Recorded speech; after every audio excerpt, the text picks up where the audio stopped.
Hi and welcome back to another video of JPlay. I am Marcus and today should be a rather short one because I'm only quote-unquote taking a look inside the box of the latest installment of the Fief, almost call it Enterprise, the series, which is Fief England. And yeah, this guy somehow reminds me of Meatloaf, honestly. So the artwork really has dramatically changed, but I will come to that. And in case you have no clue what Fief really is, this all started back in the early 80s. I believe first Fief came out 81, and there was a Fief 2 at the end of the 80s. Then they kind of restarted again with 2012. They also called it Fief, which was the black box. This was the first time I was exposed to Fief. This was the first version I played and really love. And even though it really has very dated mechanics every now and then, everyone loved this game I introduced it to for whatever reason. Anyway, with the black version, originally in 2012, they then released Fief 1429 in 2015. And then, as it wasn't enough, and this 29 already came with a lot of expansions. I own them all, of course, and I haven't really played with all of them. I tend to integrate one or two in my games. And then there was a couple of years later the Fief 1429 France edition, which then was based on, let's say, an official map of France. And I think it also, this was the first time it introduced naval, let's call it, not really warfare. You were able to move around the ocean to transport your troops. And then, yeah, basically today we are looking at Fief England, which again is the latest installment. And sorry for the long rant. I believe the designer Philippe Moucheboeuf never changed. He was always behind this one. There is always some controversy because, and this is unfortunately the same here with this version, that the English rules are different than the French rules, for example. Not just minor translation, let's call it, issues, really some deliberate things. Either it was through omission or someone at the whatever translating team said, oh, that rule doesn't make sense, let's change that. So there was never a consistent rulebook for Fief between those various language versions. My gaming group, we typically played 1429 or the France version, depended a little bit. We always had our set of house rules, which really makes the game okay for us. I think we may have to start here because England version really is different, but I may come to that. So let's have a quick look inside the box. So here is the rulebook. Overall, it's not too terrible. It's a little bit cluttered. Sometimes you are referring to information at the back or whatever, but stuff we already have read. But ultimately, it's an okay rulebook. I still have some questions, especially around the Excalibur rules, so that might be something I may not introduce into my first game. We're actually trying to play tomorrow. The biggest change, I believe, I would say in this game is it's a 2 to 4 player game. There's no solo mode in it. All the others were 6-player game, basically. You could play it with 4, but typically this wasn't a lot of fun. Playing this with an uneven amount of numbers is something you only should do with experienced players because of the alliances and whatnot. But typically you try to play this game with 6 players, not in England. That's, I think, a 4-player game. You can play it with 2. There are certain rules for 2. There are certain rules for 3, so there are no alliances in there. But yeah, ultimately this is the rulebook. Not entirely terrible, but still, as with all the Fief series, there are some questions left to be open. These are the family boards. They are a little bit flimsy, I have to say. Unfortunately, not great, but they look nice. This is where I like the new art design here. And there are already some changes here. You have only basically 2 normal family members in here, or a 3rd family member here, and then over here you could have another character card. I keep forgetting, I think you have some mercenaries or so which you can place on there. Apart from that, you might have seen some placeholders for the troops. The cool thing is they tell you how much they cost, what they will give you.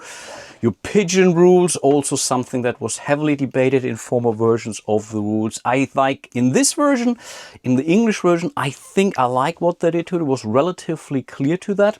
But anyway, those are the player boards. They look nice, but yeah, a little bit thin. Then I believe also for the first time in a Fief game, we have these player, not aids, but screens basically where you would hide your money behind. And yeah, they give you some, I don't know, backgrounds on some of the relics. Relics are now a core part of the game. In the former versions, at least as of 1429, they were introduced with some expansions. But yeah, we have player screens now. Warranty replacement, okay. We have a game board, and the game board is, yeah, I think rather typical for Fief. Pretty massive, I have to say. It's not super huge, but it's really large enough. On the top here, not sure if you can see that. Maybe I will show that to you a little bit later. There's a good, let's say, round overview here, but yeah, you can see all these. This is really England, so Exeter, Cardiff. We have bishoprics still in there, and archbishoprics. We have the fiefs. This has changed also quite a bit to other titles in the Fief series. So bishopric is typically not the same as a fief, for example. Here also to some extent not so much, but a bishopric or an archbishopric could simply stretch out to 2 or up to 2 fiefs in this case. But usually for the most part we have 6, I think, regions in this game. 1 bishopric belongs to 1 fiefdom. Player aids, pretty detailed player aids, and I like that they put in the card, because there are no titles on the card, but I believe this may have been the same with the old versions. Actually, I tend to forget. But every player now has these player aids, something you typically had to do your own, and I did in my former versions of the game. Here, of course, we have the punch boards. I will have a look at those in a second. We are not going to bother too much with those when we play that, because I do own the plastic miniatures and I think you can use them pretty well. The only thing is that you have a royal stronghold, I believe, or I think it's a royal stronghold. That's the one piece where you may have to use now this, because I don't have a specialized stronghold token for that, and an abbey, the royal abbey as well. We're also not going to use the coins.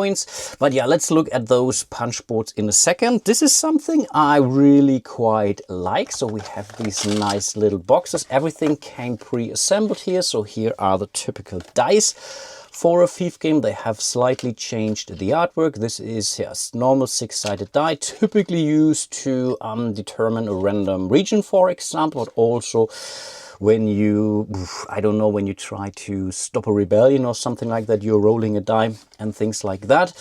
Yeah, what else is in here? These are simply boxes which I haven't filled yet. Again, it's an unboxing after all. Here we are putting in some of the standard tokens, it seems. It's cool that they give you an idea. These are the player colors, I believe. So there is a box for each of the players. So basically those 4. That's something I really highly appreciated. This, in theory, you can see that for yourself, is the box for all the strongholds, for the fortified cities, for the mill tokens, for the abbeys and the royal one. But again, I will most likely going to use the plastic miniatures. Here we have the stands for the various nobles, basically. And I think also we might be using those. No, we are not using those for the armies, I believe, at least. Here we will have, yeah, this is nicely done. This is basically an overlay card for the various titles, and this is also a new addition to Fief England. So you now have an ecclesiastic title for female nobles, basically an abbess, which you can place on there. There are some restrictions, but they're pretty powerful. And there is also a sovereign queen now introduced in there. I mean, this really fits the theme with England. So you don't need a male king in this case. And then we have 2 bishops and 2 archbishops here, which you can basically use. There is no pope. There is one in the expansion, actually, or not really a pope, but there is an expansion which is called, not Crusade, Journey to Rome, exactly, which introduces 1 cardinal at least. This is something I might want to consider introducing into the game instead of Excalibur, but I have to really make up my mind yet. Still struggling a little bit with the rules changes here. So that's pretty nice, these overlay cards. Actually, I think they are working kind of well. Here, I think, yeah, we have some of the character cards and some of the event cards, I believe. So maybe let me quickly yeah, basically put them out of the shrink wrap, and then maybe I can show these to you in a little bit more detail. And no, those are the so-called retainers, which you pretty much get for each of your nobles, and they have all different abilities, which sometimes you can use once per round, sometimes once per game, or so on. You can, I think, even trade them away and whatnot, so they are very, very unique. And if you know the series Fief, they have quite dramatically changed the artwork for these nobles now. I mean, these guys, they look cool to me. I like the more, let's say, medieval style of the original game, but I'm okay with those. I understand why they had to do that, because again, ultimately, where are those overlays exactly? So let's say Parnell here is going to be an abbess. Yeah, we have to have a standardized version of those faces in here. I really think that works quite well. But yeah, these are the so-called nobles. And again, a noble can be both a man and a female. There must be another card box somewhere in here, I believe. Exactly, here are more of these nobles in there. Jocelyn, again, these are these so-called retainers with their unique abilities. So yeah, exactly, here are more of these nobles. These are the title cards, which you basically place then underneath your titled lord, basically, or a noble becomes a lord when they get a title, like this one here. So that also works really, really well. In the original version, you had some tokens which you put next to them. I don't really know what is better. I think they work both relatively well. These are these opportunity cards and some of these weather cards. Here we have a storm, for example. As usual, they have these, they're basically two-side, or basically they have different colors on the back side. If it's blue, and it's typically a good thing. If it's red, it's usually bad, so something ill will happen. And what I really like in this version of the game, they straight out of the bat, they changed the rule where basically in the first round of the game you wouldn't see any real events. You would still bring them out, so they will trigger, but only one round later, but you had a chance to prepare for those. And for us, a house rule was, especially when we played it with new players, we really said, okay, we are drawing these cards, but we are not resolving them. We would show you what would happen if these cards would be resolved, but then as of round 2, you have at least an idea what could befall you. That was one of our house rules, but I think I also like their approach here, the official one, and I'm pretty sure we will stick to that here as well. Is there anything else? No, I think, yeah, here's the knight miniature. That is, I believe, only the round marker. I think it's a round marker, I believe. Yeah, it's the round marker. Relatively sure about that. And this will then hold the standees. The standees, obviously, I think this is the Parliament card. Yes, this is the Parliament card. So once a sovereign queen or a king has been, can you say anointed? Has been elected in this case, you can call for royal tax, and then you would, if that's passed, it's basically an election, the king would get, or the sovereign queen, 12 money. They can spread it out as much as they want, but then typically what would happen, you would flip it to the other side, and like with normal taxes, this will make you vulnerable for so-called rebellions, which is a very nasty mechanic in this game, but also in former versions of the game. Let me quickly unpunch those tokens and maybe, yeah, look at those. So here we are. Again, these are the fortified cities. These are the strongholds. Yes, they're dual-sided, which kind of makes sense. Then we have the mills. I think this is also a change to this version of the rule. Each city can now only hold 1 mill. In the past, it was, I believe, 2 per city. So this has changed. These are some of the relics. This is Excalibur. Again, I find the rule for Excalibur, it's super thematic actually, but it's, I don't know. I already have seen a thread of someone trying to fix the Excalibur, which is, I think we are going to maybe leave it out, which is totally fine. You can do that, I believe. This is a victory point marker for one of these relics. So if you hand over a relic to your king or your sovereign queen, then you would gain this victory point marker. If you are the first player to do so, you would lose the token, the relic, which can be quite powerful, but it secures you 1 victory point that can't be taken away from you ever. So I think that's still a good thing to do. So here are the character sheets, obviously. Here are the troops. Here I really do like the older ones better, honestly, but yeah, it is what it is. Not going to change it.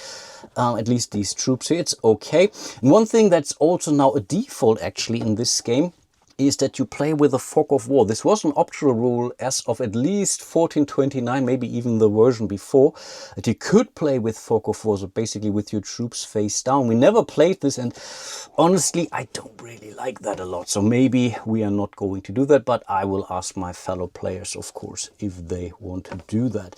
These are the alliance tokens, so this works pretty much the same way as in the past, but also rule change here, which is cool. So there is no hear ya phase in the very first round of the game. So there will be no marriages, which I think speeds up the game and helps especially new players to see, okay, what's going on? Who do I want to marry? Just a random guy who sits next to me or someone else? The pigeon token, again, this is a slightly different here. So you now can send money with those pigeon tokens wherever they are. It was kind of similar, but I really like the clarity on the pigeon rules, at least in the English version of the rules. I will most certainly play with those. And yeah, the compass marker, this is now also an interesting new feature here. Also part of the base standard game now are those invaders, and the invaders might come into England. I mean, this is highly thematic, of course, and they will move around the map based on these compass tokens here, which show you a cardinal direction, right, and northeast. You get the idea. I'm not sure how much chaos this will be. There's some opportunity with this, and I believe these are all those invaders here. I really like, they look much tougher. I like them a lot, actually. But yeah, I have no clue how they will actually work in the game. These are the royal guards, or the knights for the king or the sovereign queen, and this is either for the queen consort, which is now the husband to the sovereign queen. He doesn't really hold a title, but at least he gets those two troops.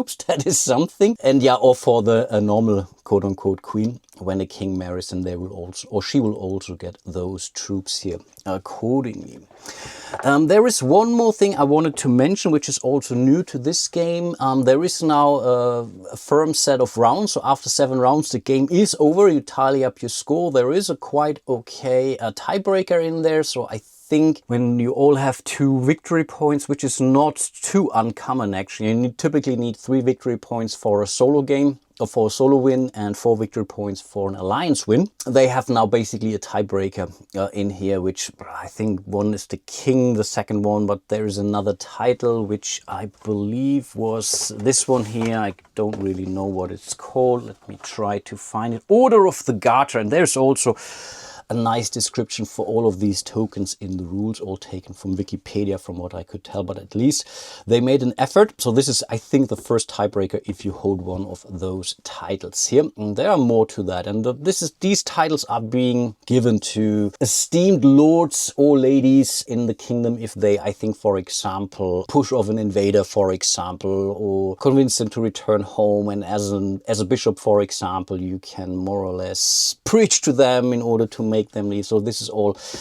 where you could gain one of these tokens. But yeah, I'm really looking forward to this game. I'm not sure again if I should be looking at the expansion. Maybe let's have a look at the back of the box here a little bit. We have the Crusade to Jerusalem. Yeah, you can gain some victory points to secure valuable lands. Richard the Lionheart is here, which is highly thematic, similarly to Robin Hood and Ivanhoe. I believe this was an expansion which was a little bit hard to get. They added it back in here. We have a little bit more let's say focus on the sea if you want to see the Journey to Rome. That's a nice one because again it adds more capabilities in the whole ecclesial, which I think this is something they have significantly reduced in this version of the game. Again, there is no pope which could get elected. You're not assigning any cardinals, for example. So from a church perspective, this is a very stripped down version. In the Templars, this is definitely also one of those which was there as an expansion for the former games.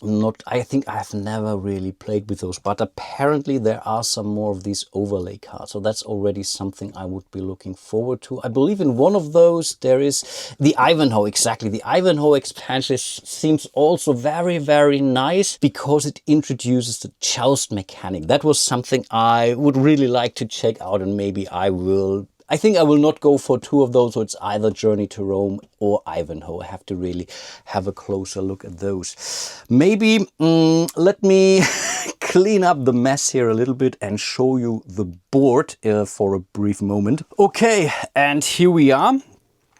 Here we have placeholders for the various tokens throughout the game. I think you have these mercenary bowmen or so. Here are the cards for these, or placeholder for the opportunities cards. Here are the spaces where you resolve them, a discard pile, and so on. Yeah, here we have the map of England. We do see Sherwood, which is, I think, also a nice thematic addition to the game. So in theory, you could move with one movement from Lincoln to York, but then you have to roll for basically being ambushed by bandits, basically. And if you are the king, I believe you can then somehow avoid that. These numbers, the Latin Roman numbers here, they represent the region. So whenever you draw something in respect for these calamity cards, for example, you roll a die and then you place the cards here. And over here, I believe this is the one I wanted to show you. This is basically the round track and really tells you what you are going to do, also in which order. So here's the here. First you do the marriages, for example, then you can elect a king. Then the king could call, or the sovereign queen could call for a parliament. Then you would go into the draw and play cast steps and so on. So this is really, really nicely done. And overall, I really like the relatively clear look on this map. And in case you're wondering, yes, see, this sea zone is theoretically connected to this sea zone here. So you can move from here to here, basically. But you're always only moving from a harbor to a harbor. I believe this is also something to France 49, the Fief 1429 France edition, where I believe you could end up in a sea space for a round. If I recall, yeah, I think so. You couldn't fight there, but at least I think it took you a move or so. In this case, you really are moving from port to port. And yeah, that's basically all I wanted to share with you on the latest installment of the Fief series, Fief England. I'm really very much looking forward to that. I really love the game system. And whenever they're thinking of doing another version of the Fief Enterprise, they could really do Fief Game of Thrones. This is the perfect game that would represent all the intrigues with the Game of Thrones. So any other game that you have seen that would have Game of Thrones in their title does not come near to how this is done in Fief. Actually, not really the paranoia, but the intrigue and everything is so real in this game. You have these alliances. You can attack you within an alliance. You would still be allied with that player until your spouse is going to die and maybe you have killed them. It's really, this could be the perfect version for a Game of Thrones game. I was always thinking about doing one myself, but then in the end, yeah, you only have so little time, right? So yeah, I really hope you enjoyed my little walkthrough unboxing here. Maybe I will share some thoughts on Instagram or Twitter or whatever threads, how I like the session tomorrow. I will most likely not cover any gameplay on the channel unless you are really so inclined seeing one. Maybe giving you another rules primer, so just let me know. But again, I haven't fully understood the rules just yet. So I think I know the game 70-80% enough from Fief, but then there are a lot of differences in this game which I haven't internalized yet. But this is really a game where it's totally cool to introduce house rule anyway. If there's something which you don't understand but you can agree on, this is how we should do it, then this totally works. So there is no balancing whatsoever in this game. Balance is truly, let's say, controlled through the players playing the game, right? So yeah, let me know what you think. Huge shout out to all of my patrons and channel members. You guys are truly amazing. And yeah, hope to see you soon in one of my other videos. And until then, bye bye.